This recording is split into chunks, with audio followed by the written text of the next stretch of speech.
सुल्तानपुर के कनकपुर गांव में वैक्सीनेशन के दौरान स्वास्थ्य विभाग की लापरवाही का आरोप लगाया उन पर। दरअसल बीते दिनों स्वास्थ्य विभाग की तरफ से वैक्सीनेशन कैंप लगाया गया था। वहीं ग्रामीणों का आरोप है कि वैक्सीन लगने के बाद एक बच्चे की मौत हो गई है, जबकि करीब आधा दर्जन बच्चों की तबीयत बिगड़ गई है।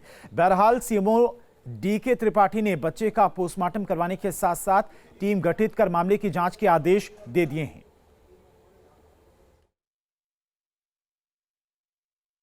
स्कूल में यहाँ गांव के टीका लगा 5 साल के बच्चे का, उसके बुखार है और चल नहीं पा रहा है। मेरे संज्ञान में ये बात आई तो हमने डॉक्टर्स की टीम भेज के वहाँ पे जो भी और भी बच्चों को जो भी वैक्सीन लगी थी उनकी सारे बच्चों की जांच कराई, तो उसमें 4 बच्चों को बुखार की शिकायत थी और इंजेक्शन साइट पे स्वेलिंग थी। तो उन बच्चों को जो है संबंधित को दवा दे दी गई और बाकी किसी बच्चों में और कोई इस तरह की शिकायत नहीं मिली। डिटेल इंक्वायरी के लिए मैंने जिला प्रतिरक्षण अधिकारी को निर्देशित किया और वो विजिट पे गए हुए हैं, जाके अपनी डिटेल रिपोर्ट हमें देंगे। और एटा के जिला मुख्यालय स्थित निजी क्लिनिक पर इलाज के दौरान मरीज की संदिग्ध परिस्थितियों में मौत हो गई है, जिसके बाद आक्रोशित परिजनों ने जमकर हंगामा किया है। वहीं आक्रोशित परिजनों को समझाने आए पुलिस और प्रशासन के अधिकारियों पर ग्रामीणों ने पथराव किया, जिसमें एसडीएम सदर शिव कुमार सिंह घायल हो गए हैं। बहरहाल इलाके में भारी पुलिस बल को तैनात कर दिया गया है।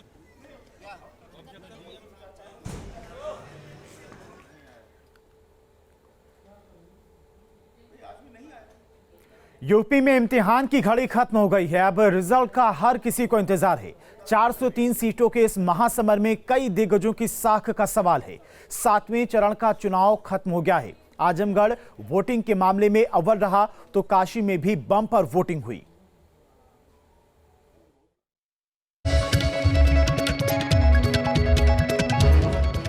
उत्तर प्रदेश में आखिरी चरण की वोटिंग खत्म हो गई है। अब सभी पार्टियों और नेताओं की किस्मत ईवीएम में कैद होने के बाद हर किसी को 10 मार्च का इंतजार है। इस चरण में कई दिग्गजों की प्रतिष्ठा दांव पर लगी है। बीजेपी का साथ छोड़कर इस बार एसपी में गए ओम प्रकाश राजभर समेत कई वो नेता हैं जिन पर हर किसी की निगाह है। यूपी का मतदान खत्म होते ही सीएम योगी ने एक बार फिर सरकार बनने का दावा किया। कुल 74,988 मतदाताओं को पोस्टल बैलेट निर्गत किया गया था, जिसमें से 62,750 मतदाताओं द्वारा पोस्टल बैलेट कास्ट किया गया। 7वें चरण के निर्वाचन में कुल 54 विधानसभा क्षेत्रों में 613 प्रत्याशी मैदान में हैं, जिनमें से 75 महिला प्रत्याशी भी हैं।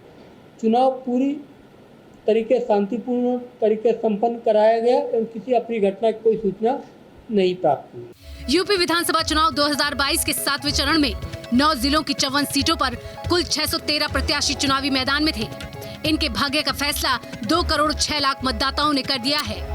आखिरी चरण की वोटिंग खत्म होते ही मतदान अधिकारियों ने इलेक्ट्रॉनिक वोटिंग मशीन और वीवीपैट को सील कर दिया। देश के सबसे बड़े राज्य में 7 चरणों में शांतिपूर्ण तरीके से मतदान होने पर मैं पूरे प्रदेश वासियों को हृदय से बधाई देता हूं।